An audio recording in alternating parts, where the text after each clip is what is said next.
The moment my brother Steven laughed at my 10-year-old Honda Civic in front of everyone at Thanksgiving dinner, saying it was embarrassing that I couldn't afford a real car, was the exact moment I decided my family would never see a penny of the $12 million I had quietly accumulated over 30 years of living below my means, and investing every spare dollar while they lived paycheck to paycheck trying to impress each other with leased BMWs and maxed-out credit cards. Before we continue, please subscribe to the channel and let us know where you're listening in the comments. My name is George Mitchell, and I'm 68 years old sitting in my modest 3-bedroom ranch house in Columbus, Ohio, that my family thinks is all I could afford, when in reality I own it outright along with 14 rental properties across the Midwest, and a portfolio of stocks and bonds that generates more passive income in a month than my siblings make in a year combined. Let me paint you a picture of what my family gatherings have been like for the past 20 years, because you need to understand the level of contempt and mockery I've endured from people who share my blood, but apparently not my values or common sense when it comes to money, and what really matters in life. My older brother Steven is 71, and has always acted like he was the successful one, because he drives a leased Mercedes and lives in a McMansion in Dublin, that he's refinanced 3 times to pay for vacations, and his wife Patricia's shopping addiction, while having less than $10,000 in retirement savings at his age, which would terrify me, but he doesn't even seem worried about it. My younger sister Margaret is 64 and married to a real estate agent named Tom, who convinced her that appearance is everything, so they lease a new Lexus. Every 2 years live in a house they can't afford and send their kids to private schools on credit cards, while posting pictures on Facebook of their fabulous lifestyle that's built on a foundation of debt so deep they'll never dig out. My youngest brother David is 62 and thinks he's an entrepreneur because he started and failed at 6 different businesses, using money borrowed from anyone stupid enough to lend it to him, including our elderly parents who gave him their retirement savings for a restaurant that closed in 8 months, leaving them dependent on Social Security and the mercy of their children. The irony is that I'm the only one who actually helps our parents financially, sending them $1,000 every month that I tell them comes from overtime at my job as a warehouse manager, which is what my family thinks I do for a living, not knowing that I actually own the warehouse and 12 others like it across Ohio, Indiana, and Michigan. I started investing when I was 25 years old, putting every extra dollar into index funds and real estate, while my siblings were buying boats and motorcycles and timeshares they couldn't afford, and over 43 years of compound interest and smart decisions, that money has grown into a fortune that would shock them if they knew, but they're too busy looking down on me to notice. Every family gathering follows the same script, with Steven pulling up in whatever luxury car he's currently leasing and making comments about how I'm still driving that old Honda, asking if I need him to cash in a loan for something newer, while Patricia smirks and examines my clothes from Walmart like they're contaminated with poverty disease. Margaret always finds a way to mention their recent vacation to Cabo or Aspen, or wherever they've gone into debt to visit this year, while asking in that fake concerned voice if I've ever been anywhere nice, or if I'm still taking those sad camping trips to state parks like that's something to be ashamed of rather than enjoyed. David usually shows up late in whatever car he's borrowed from someone, because his has been repossessed again, and immediately starts pitching his latest business idea to everyone, but especially to Steven, who he thinks has money, not realizing that Steven's entire lifestyle is a house of cards that would collapse if he missed 2 paychecks, which at his age with no savings is a terrifying position to be in. The worst part is how they treat my wife Linda, who has been my partner in this financial journey for 42 years, and who understands that true wealth isn't about what you show the world, but what you have when no one is looking. And she endures their condescension with grace, even when Patricia makes snide comments about shopping at Target instead of Nordstrom.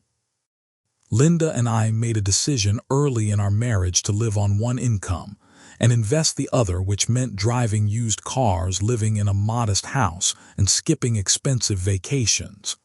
But it also meant that by the time we were 50, we had achieved financial independence and could have retired, but we kept working because we enjoyed it and wanted to keep building wealth. Our daughter Sarah understands our values and has followed a similar path, becoming a software engineer who lives modestly and invests aggressively despite making $200,000 a year. And she laughs when her cousins post about their designer handbags, while she quietly builds her own fortune that they'll never know about because we've taught her that stealth wealth is the best wealth. The transformation in my family's attitude toward me began 3 years ago when the house of cards started falling, first with David's latest business failure that left him bankrupt and homeless, begging everyone for a place to stay, while still somehow maintaining that he was an entrepreneur on the verge of breakthrough success, if he could just get one more loan. Stephen let David stay with them for exactly 1 week, before kicking him out because Patricia couldn't stand having someone in her perfect house who might see behind the facade to the credit card bills and final notices they hide in a drawer that's getting fuller every month as their minimum payments exceed their ability to pay them. David ended up moving in with our parents in their small apartment, which was already cramped and made worse by his refusal to get a real job, because that would mean admitting failure. So he spent his days on the computer working on business plans that would never materialize while our 89-year-old father paid for his food. Then Margaret and Tom's real estate business collapsed when the market shifted, and suddenly they were underwater on their own mortgage with 2 kids in college and no way to pay tuition without taking out parent loans that would cripple them financially for the rest of their lives. But they still drove the Lexus and wore designer clothes because God forbid anyone know they were struggling. The first time someone asked me for money directly was at Christmas 2 years ago, when David pulled me aside after dinner and asked if I could loan him $50,000 for a sure-thing investment opportunity that would triple our money in 6 months. And he actually looked shocked when I said I didn't have that kind of money lying around, because he assumed even poor old George must have something saved. I told him I lived paycheck to paycheck just like everyone else, which was technically true since my paychecks from the warehouse went straight into our checking account, while the real money flowed through LLCs and trusts that kept our wealth invisible and protected from family members who would drain it dry if they knew it existed. He got angry and accused me of being selfish and not caring about family, while he had literally never paid back a single loan from anyone in the family, including $20,000 from our parents that was supposed to be for 6 months and had now been 6 years with no mention of repayment, because in his mind family money is free money. The next request came from Margaret, who called Linda asking if we could help with their daughter Ashley's tuition, because they were facing having to pull her out of her expensive private college, and the shame of that was apparently worse than the shame of begging for money from the poor relatives they had mocked for decades. Linda told her we wished we could help, but we were barely making ends meet ourselves, which was our standard response, and Margaret hung up, clearly frustrated that even poor people weren't poor enough to bail them out of their self-created problems while still posting vacation photos from a trip they couldn't afford. Stephen's fall was the most spectacular because it happened in public at a family reunion, where he was showing off his new boat that he had bought with a home equity loan when his mortgage company called to inform him that they were beginning foreclosure proceedings, because he was 4 months behind on payments which everyone heard, because he had the phone on speaker trying to show off some feature. The look on Patricia's face when she realized everyone now knew they were broke was priceless, especially when she had spent the entire afternoon making subtle digs at Linda's outfit from Target, while wearing designer clothes bought with credit cards that were maxed out and about to be canceled for non-payment. That's when Stephen did something I'll never forget, which was turn to me in front of everyone and say, well, at least I tried to live a little, not like George, who's going to die with his first dollar because he's too cheap to spend it, and everyone laughed even though Stephen was literally losing his house, while I owned mine outright, but I just smiled and said nothing. The next month, Stephen called me desperately needing $40,000 to stop the foreclosure and save his house, and when I told him I didn't have it, he accused me of lying and being jealous of his success, and said that family should help family, which was rich coming from someone who had mocked me for decades and never offered help with anything. I asked him what happened to all his success and wealth, and he got quiet before admitting that it was all leveraged, and that he had been living beyond his means for years, trying to keep up with people at his country club, who were probably doing the same thing, creating a circle of fake wealth that impresses no one who understands real money. When I still refused to help, he got nasty, saying I was probably happy to see him fail because I had always been jealous of him, and that's why I lived like a pauper, because I couldn't stand seeing others succeed, which was so far from the truth it was laughable, but I let him believe it because arguing would require revealing the truth. The family gossip network went into overdrive with everyone discussing Stephen's financial problems and how terrible it was that I wouldn't help when everyone knew I must have some money saved, because I never spent anything and lived so cheaply. But they calculated my wealth based on my supposed warehouse manager salary, not knowing the truth. Margaret called me crying about how we needed to come together as a family to help Stephen, and when I asked how much she was contributing, she got quiet and admitted she couldn't afford to help, but that I should because I didn't have kids in college or a lifestyle to maintain, which was her way of saying my simple life made me responsible for funding their elaborate ones.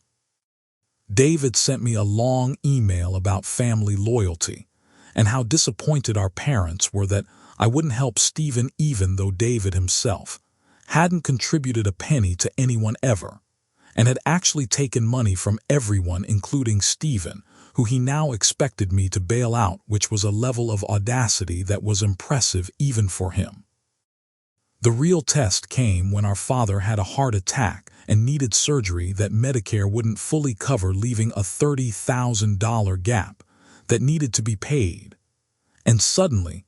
everyone was looking at everyone else to see who would step up, while they all cried poverty despite their luxury cars and designer clothes and expensive vacations. I paid the entire bill immediately, but did it anonymously through the hospital's financial aid office with strict instructions that the family not be told where the money came from,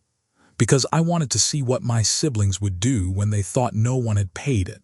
and their father's life was literally on the line. Stephen promised to pay $10,000 but never did, claiming the foreclosure had wiped him out. Margaret said she could do $5,000, but it never materialized,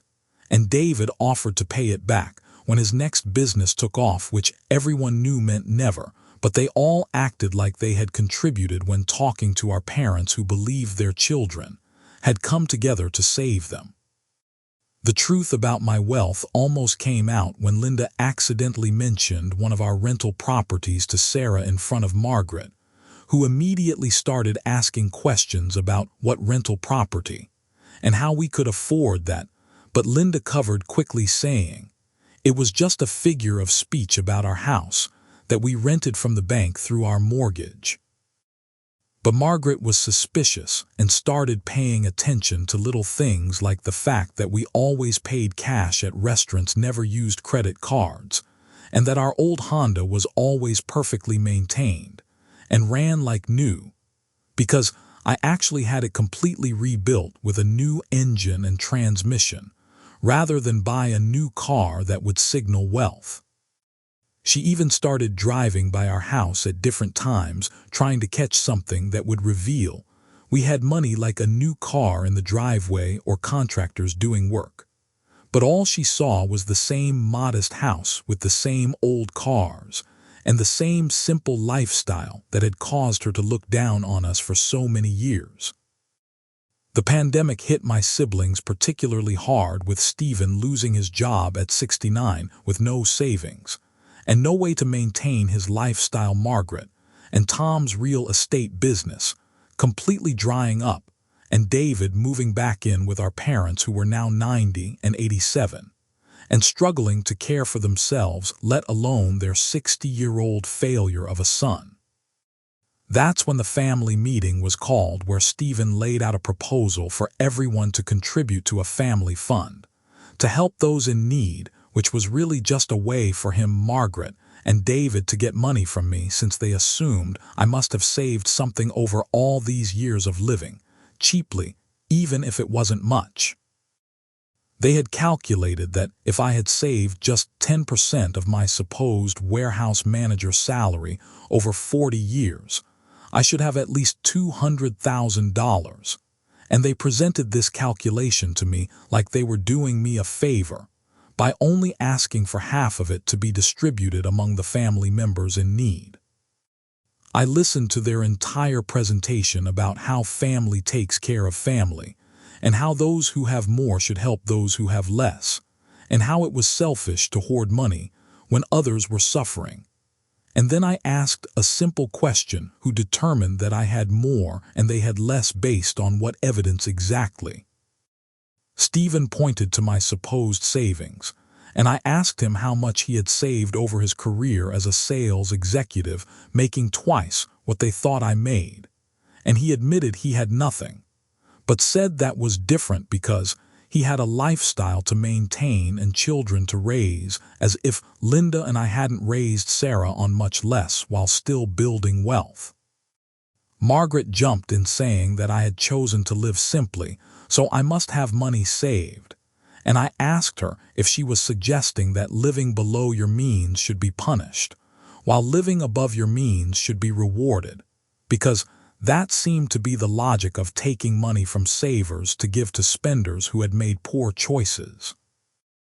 David actually had the nerve to say that my hoarding of wealth was preventing the family from thriving, which was rich, coming from someone who had never held a job for more than a year, and had drained our parents' retirement savings for failed businesses, while contributing nothing to anyone ever except debt and disappointment.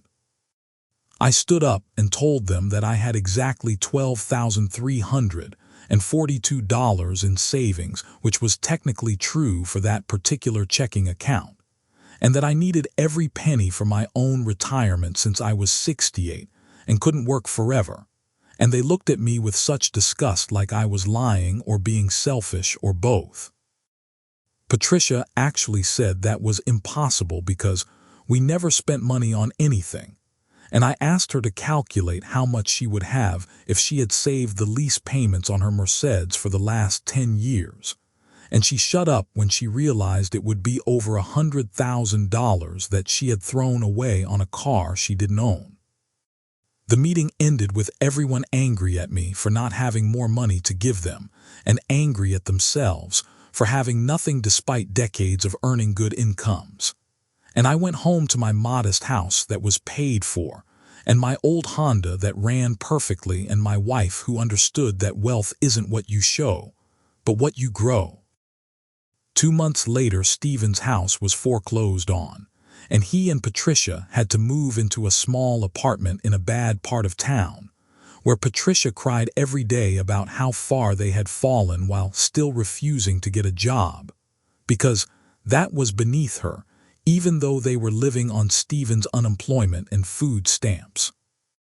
Margaret and Tom filed for bankruptcy, losing everything including their house and cars, and moved in with Tom's mother, who made them pay rent and utilities which they complained about constantly, as if the world owed them free housing, because they had once been successful, or at least looked successful, which isn't the same thing. David was kicked out of our parents' apartment when Adult Protective Services got involved, after neighbors reported that he was taking their Social Security checks and using them for his own expenses, while our parents went without medication and proper food, so he ended up in a homeless shelter, still claiming he was an entrepreneur between ventures. That's when I made my move, buying Stephen's foreclosed house at auction for cash through one of my LLCs, and then buying Margaret's house from the bank and David's abandoned storage unit full of failed business inventory and equipment, all without them knowing it was me, because everything was done through shell companies and lawyers who kept my identity hidden. I rented Stephen's former house to a nice young family who took great care of it, and I drove by, sometimes seeing children playing in the yard where Stephen used to park his boat that was now repossessed, and Patricia's Mercedes that was now gone, replaced by life and laughter instead of debt and pretense. Margaret's house became a rental property too, generating passive income every month from tenants who paid on time and took care of the property, unlike Margaret and Tom, who had let it deteriorate while spending money on vacations and cars instead of maintenance and repairs that would have preserved their asset. The storage unit contents turned out to be worthless, except for some family photos and documents that David had taken from our parents, including their wedding album and military records from our father's service in Korea, which I returned to them anonymously, making them cry with joy at recovering memories they thought were lost forever. The next Thanksgiving was the most awkward yet, with Stephen and Patricia showing up in their 15-year-old Toyota that they had bought with cash after scraping together $3,000. Margaret and Tom arriving in Tom's mother's car, because they didn't have one, and David taking the bus, because he didn't even have that much, while I pulled up in my same old Honda that suddenly didn't look so bad. The conversation was different this time, with no bragging about vacations or new purchases, just quiet discussion about job searches and government assistance programs, and how hard it was to start over at their ages, while I sat quietly eating my turkey and remembering all the times they had mocked me for being poor and cheap. Patricia tried to make a comment about my Honda being old reliable, and I said yes. It is just like my financial planning, which has kept me secure, while others crashed and burned. And she looked like I had slapped her, because she knew exactly what I meant, even if she didn't know the full extent of my wealth. After dinner, our mother pulled me aside and thanked me for always being stable and reliable, and never asking them for money or causing them stress like my siblings had. And she said she knew I had paid for our father's surgery, even though I had asked them not to tell, and she was grateful that at least one of her children had turned out responsible.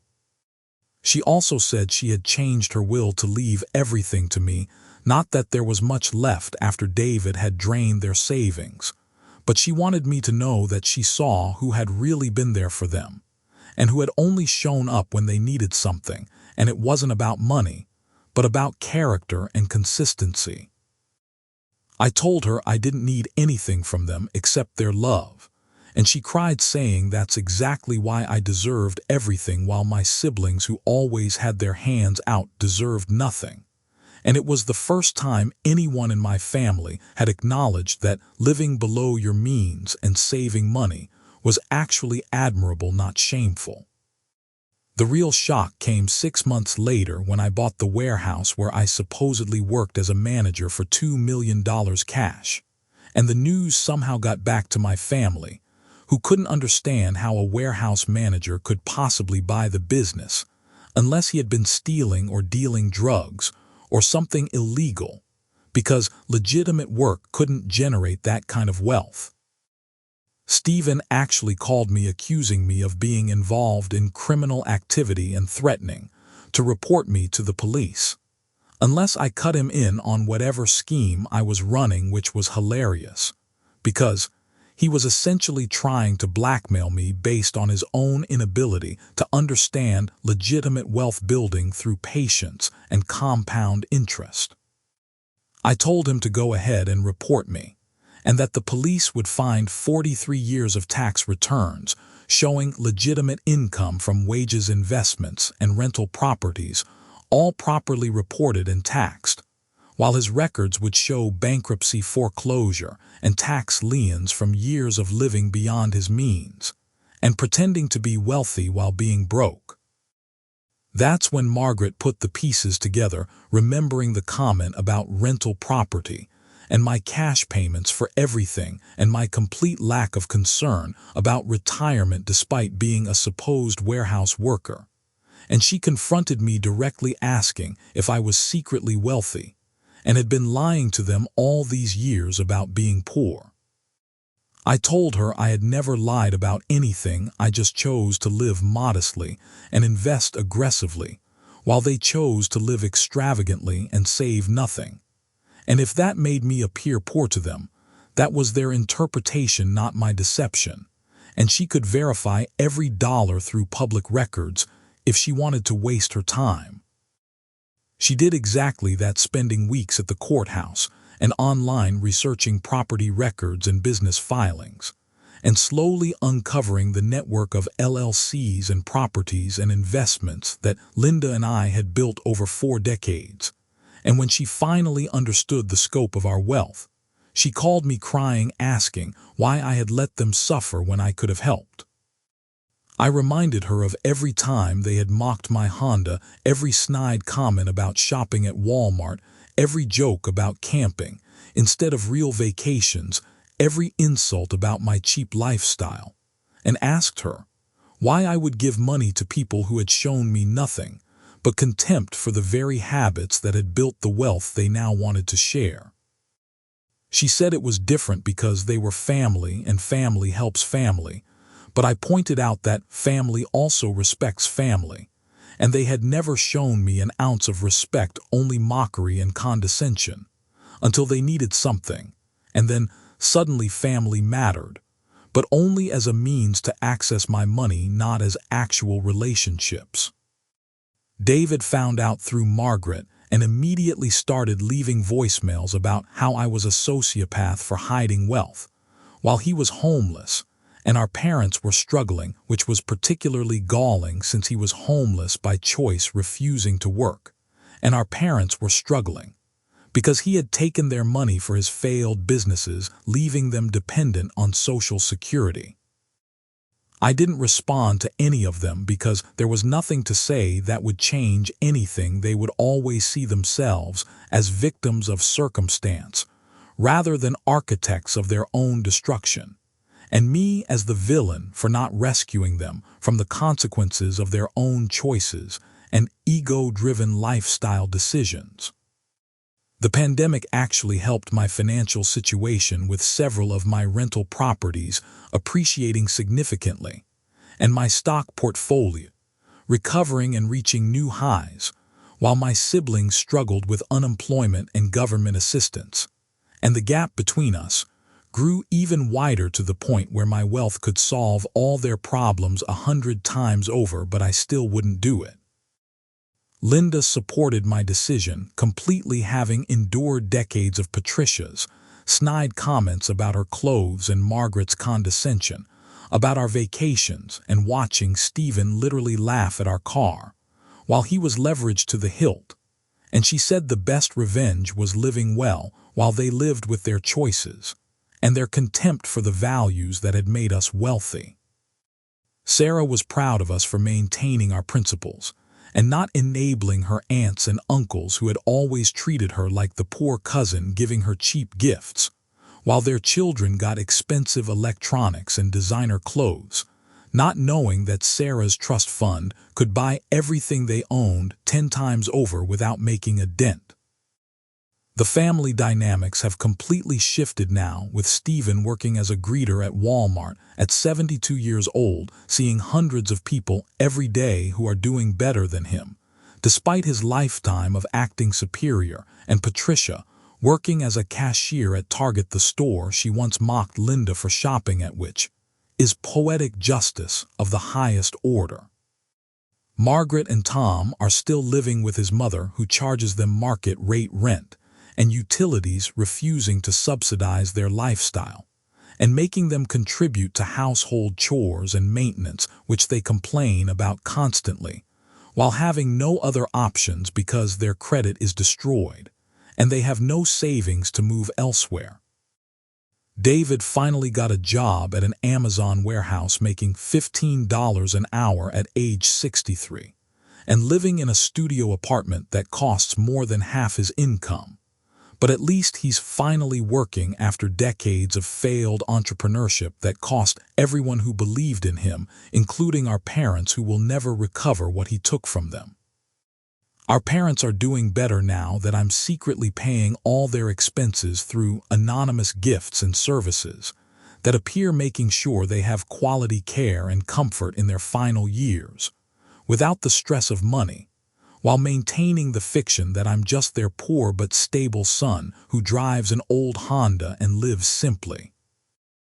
They sometimes mention how it's strange that things just work out for them now, with bills mysteriously paid and groceries appearing, and home repairs happening without anyone asking for payment. But they don't question it too much, and I let them think it's karma or God or luck, rather than their cheap son taking care of them from the shadows. The other day, Patricia saw me at the grocery store and actually had the audacity to ask if I could loan her $20 for gas,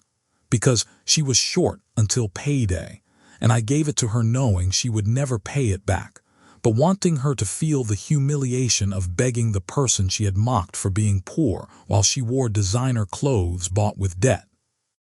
Stephen can't even look me in the eye anymore when we see each other at family functions, sitting quietly in his Walmart uniform, while I sit in my same clothes from Walmart that I chose to buy rather than being forced to wear for work. And the irony is so thick you could cut it with a knife, but I don't say anything because his reality is punishment enough. Margaret tried one more time to guilt me into helping, saying that my wealth could change all their lives, and asking what good it was doing sitting in banks and investments when family was suffering. But I told her my wealth was already changing lives through the charities I supported, and the scholarships I funded for kids who understood the value of hard work and living below their means. She asked why strangers deserved my help more than family,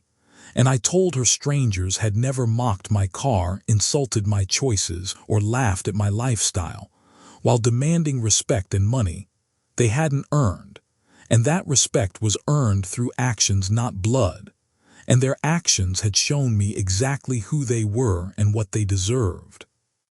The truth is, I could write a check today that would solve all their problems, give them houses, cars, and comfortable retirements, but it would also validate their lifetime of poor choices and send the message that someone will always bail them out, which is exactly the wrong lesson, and would probably result in them being broke again within 5 years anyway. Instead, I'm letting them experience the full consequences of their choices, while I continue to live exactly as I always have, modest, comfortable, and secure, knowing that true wealth isn't about impressing others, but about having options and freedom, and the ability to help those who deserve it, not those who demand it. My will is very specific, with 90% going to charity and 10% to Sarah, who has proven she understands and values the principles that built this wealth, with nothing going to my siblings, who spent their lives mocking the very habits that created what they now desperately want, but will never receive from the brother they called poor and cheap. Sometimes I drive by Stephen's old house, now my rental property, in my old Honda, and remember him laughing at it in the driveway of the house he couldn't afford, while I owned mine outright and multiple others, and the poetic justice of it all makes me smile not from cruelty, but from the satisfaction of knowing that living below your means and investing the difference always wins in the end. Linda and I are planning to travel more now that we're getting older, but we'll still fly economy and stay in modest hotels, because that's who we are, and changing our habits to impress people who don't matter would be betraying the principles that got us here, and we'd rather be thought poor and be wealthy than thought wealthy and be poor like my siblings chose. The family reunions continue, but the dynamics are completely reversed now, with my siblings quiet and humbled, while I remain exactly the same because I was never the one who needed to change, and they finally understand that. But it's too late to matter, because respect can't be bought with desperation and relationships can't be repaired with need alone. If you like this story, please like this video. Subscribe to the channel and share your impressions of this story in the comments. To listen to the next story, click on the box on the left.